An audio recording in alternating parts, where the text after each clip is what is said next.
امریکہ کو سڈنلی ہمارے یہاں انٹر کانٹیننٹل بیلسٹک میزائل کیوں نظر آنا شروع ہو گئے؟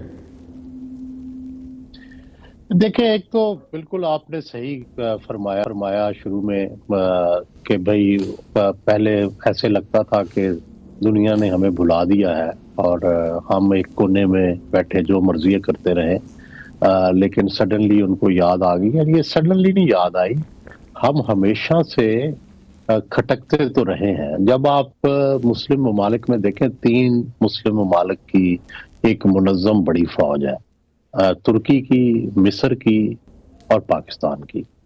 اور یہ ایک اعلیٰ کوالٹی کی جو ہے یہ فوجیں تھیں. مصر نے جو جنگ رمضان تھی اس میں اسرائیل کے دانت کھٹے کیے تھے. اس کے بعد سے آہستہ آہستہ مصر بالکل اس لابی میں چلا گیا جس میں اب اس چیز کا کوئی امکان نہیں ہے کہ کبھی ان کی اسرائیل سے لڑائی ہوگی. دوسری طرف ترکی جو ہے وہ بہت مہارت سے اپنے آپ کو ویسٹ میں بھی ریلیونٹ رکھتا ہے، اور دوسری طرف وہ اپنی جو پروگرامنگ ہے، جو اس کا اپنا بھی ہے نا، اس کے مطابق بھی چلتے ہیں. ابھی آپ دیکھیں کہ شام کے اندر وہ بشار الاسد کے خلاف لڑے ہیں باقاعدہ، اور کئی جگہ پر یہ جو نئی محمد جو آئے ہیں، محمد جیلانی کے جوانی کیا نام ہے ان کا، تو وہ بھی ترکی کے ساتھ مل کے کئی جگہوں پہ حکومت کر رہے ہیں. تو اب ترکی کہاں کھڑا ہے؟ کیا وہ اسلامی دنیا کے ساتھ کھڑا ہے؟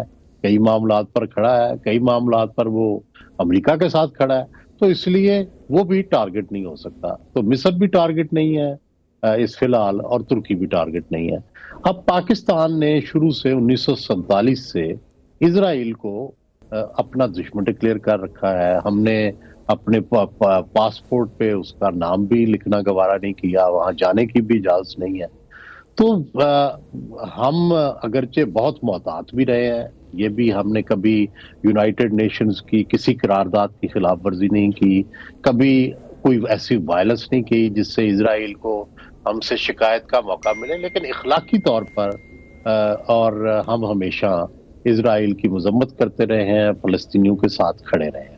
تو اس وقت جبکہ شام، غزہ، لبنان، عراق، لیبیا، یہ سارے اس وقت جو اسرائیل کے مخالف تھے، امریکہ سے مخاصمت رکھتے تھے، یہ سارے رخصت ہو گئے. تو اب مسلم ممالک میں سے پاکستان واحد ہے جس کے پاس ایٹمی پروگرام ہے، جس کے پاس میزائل پروگرام ہے، اور جس کی ایک منظم فوج ہے. تو ہماری خواہش اور کوشش تو یہ ہونی چاہیے کہ ہم امریکہ کے کوئی ایسی چیز نہ کریں کہ جس سے امریکہ سے یا اسرائیل سے ہماری لڑائی ہو، اور اس کے لیے ہمیں جس حد تک بھی جانا پڑے جانا چاہیے. لیکن فرض کریں کہ امریکہ ہمارے ان پیسفل جیسچرز کو نہیں مانتا اور ہم اپنے آپ کو محدود بھی رکھتے ہیں، پھر بھی وہ ٹارگٹ بناتا ہے، تو ظاہر ہے پھر اس کے لیے تو کوئی آپ کے پاس راستہ نہیں ہوگا کہ اپنی مزاحمت کریں. اگرچہ امریکہ کے پاس اتنی مائٹ ہے، اتنی پاور ہے، تو اس سے لڑا نہیں جا سکتا.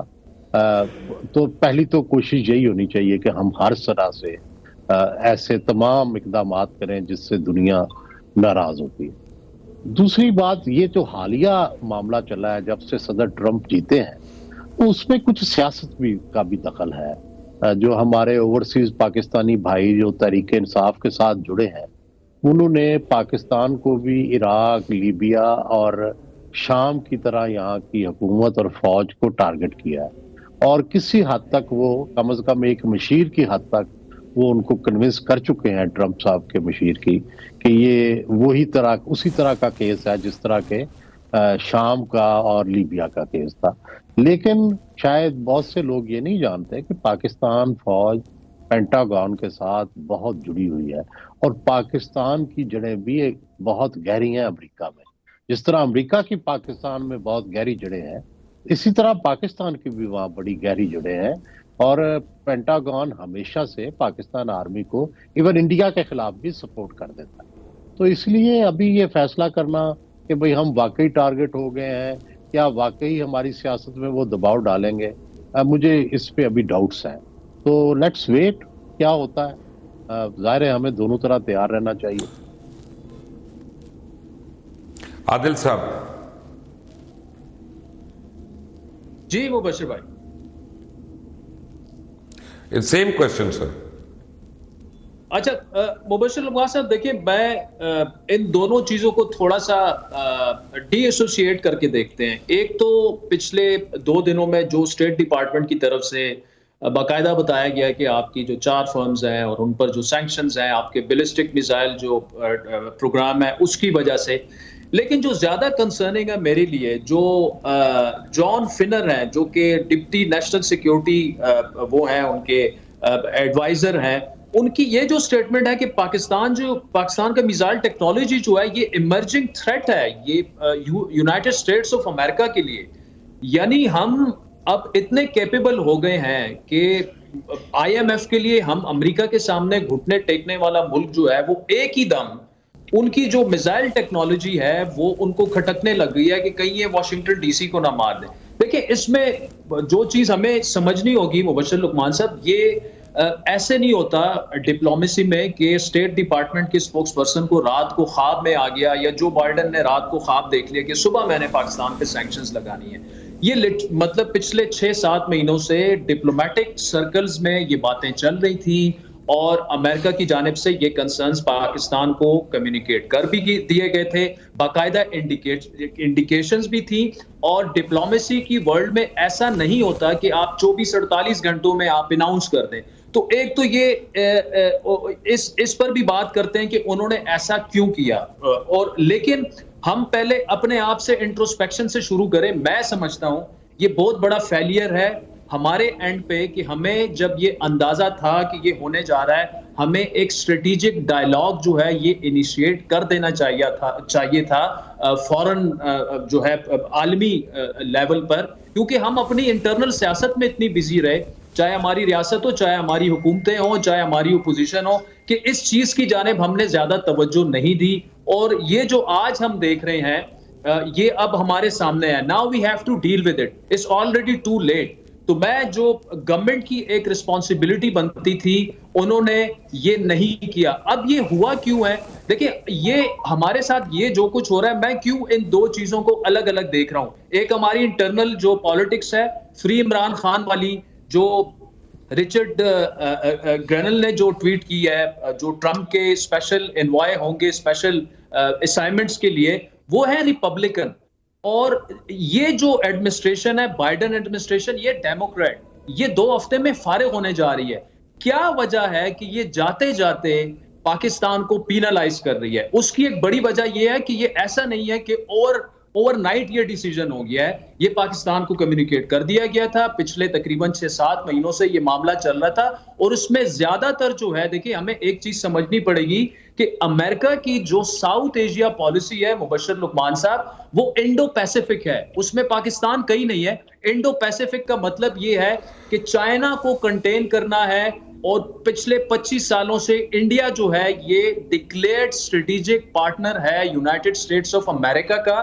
تو آپ کو اگر آپ کو استعمال کیا جائے گا, آپ کو چائنا کے خلاف استعمال کیا جائے گا جس میں سی پیک بھی آ جاتا ہے, اور پھر اگر آپ کو آپ کے اوپر دباؤ ڈالا جا رہا ہے آپ کی میزائل ٹیکنالوجی کو لے کر, آپ کی ایٹامک کیپیبلٹیز کو لے کر, یہ انڈیا کے کہنے پر یہ سب کچھ ہو رہا ہے. پچھلے 1 مہینے پہلے انڈیا کے جو نیول چیف ہیں ان کی ایک سٹیٹمنٹ نے بھی مجھے بڑا حیران کیا کہ جی ہم جو پاکستان کی جو نیوی جتنی کیپیبل ہو رہی ہے آبدوزوں کو لے کر اور نئی ٹیکنالوجی کو لے کر, یہ ہمارے لیے بہت بڑا خطرہ بنتے جا رہے ہیں. تو ان سارے ڈاٹس کو ہمیں کنیکٹ کر کے ایک پیرائے میں ایک چیز کو دیکھنا ہوگا کہ یہ اصل معاملہ جو ہے یہ یونائٹڈ اسٹیٹ کی انڈو پیسیفک پالیسی ہے جس میں پاکستان پر دباؤ مزید بڑھایا جائے گا. وہ اس لیے نہیں کہ ہم امریکہ کے لیے کوئی خطرہ ہے, ہم امریکہ کے لیے نہ خطرہ تھے نہ ہم ہیں. ہمارے پاس اگر 2 وقت کھانے کو نہیں ہے, اگلے 2 سالوں میں $35-40 بلین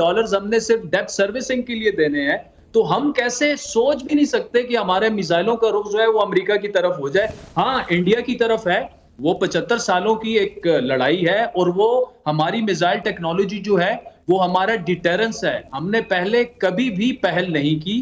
تو یہ گلوبل پالیٹکس ہے, لیکن اس میں فیلئر جو ہے یہ ہماری اینڈ سے ہے, مطلب چاہے آپ جو لوگ اس چیز کو دیکھ رہے ہیں US اور پاکستان کے ریلیشنز کو دیکھ رہے ہیں یا انڈیا پاکستان کے ریلیشنز کو دیکھ رہے ہیں یا چائنا پاکستان کے ریلیشنز کو دیکھ رہے ہیں، دیکھیں ہمیں اب بہت سیریسلی اس معاملے کو آگے بڑھانا پڑے گا. پارلیمان کا ایک پہلے تو جوائنٹ اجلاس بلا لینا چاہیے اور پی ٹی آئی کو بڑے کھل کے، پی ٹی آئی کے لوگ کہہ رہے ہیں نا کہ ہم کنڈیم کرتے ہیں جی یہ جو سینکشنز پاکستان پر لگی ہیں اور جو اب دیکھیں امریکہ کے لیے پاکستان ایک تھریٹ بن گیا ہے، ان کا نیشنل سیکیورٹی ایڈوائزر آپ کو یہ کہہ رہا ہے. So this is not a joke, we have to take it very seriously. اور صرف فارن آفس کی سٹیٹمنٹ سے کام نہیں چلے گا کہ جی آپ ہمارے ساتھ متعصبانہ رویہ، تو یہ تو کوئی ورڈ ہی نہیں ہے.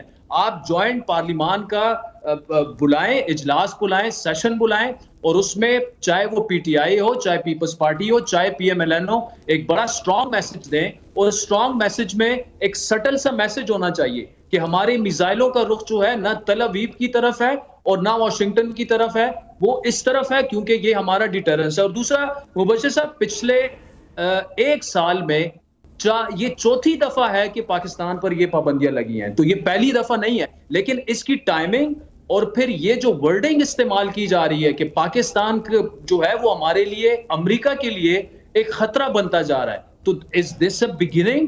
جو سیریا کے ساتھ ہو چکا ہے، جو لیبیا کے ساتھ ہو چکا ہے، جو عراق کے ساتھ ہو چکا ہے، اب ایران کھڑا ہے. یہ ایک کنسپیریسی تھیوری ہے، لیکن کیا بات اس جانب جا رہی ہے؟ تو اس جانب اگر یہ چیزیں بڑھ رہی ہیں تو ہمیں آپس میں بیٹھ کے انٹروسپیکشن کرنی چاہیے. اور اس کے لیے پہلی چیز، پہلا جو سٹیپ ہے حکومت وقت کو، جو پولیٹیکل انسٹیبلٹی ہے، پی ٹی آئی نے مذاکرات کی آفر کی ہے. اس وقت حالات ایسے بن چکے ہیں کہ آپ کو یہ پولیٹیکل انسٹیبلٹی ختم کر کے اپنے ملک کے دفاع کا سوچنا چاہیے اور اس جانب جانے چاہیے. دیکھیں جو میں صرف آپ کو 4 چھوٹی چھوٹی مثالیں دیتا ہوں مبشر لقمان صاحب. انڈیا اور امریکہ کے جو اس وقت ایک اسٹریٹجک ڈیفنس پارٹنرشپ ہے، اس نے انڈین ڈیفنس جو ہے نا، اسپیشلی بیلسٹک میزائل کو کٹنگ ایج بنا دی ہے. صرف پچھلے دیکھیں ان کا ایک بیسک ایکسچینج کوپریشن ایگریمنٹ ہے، بیکا اسے کہتے ہیں. اس کے بعد کومکاسا ہے، communication compatibility and security agreement.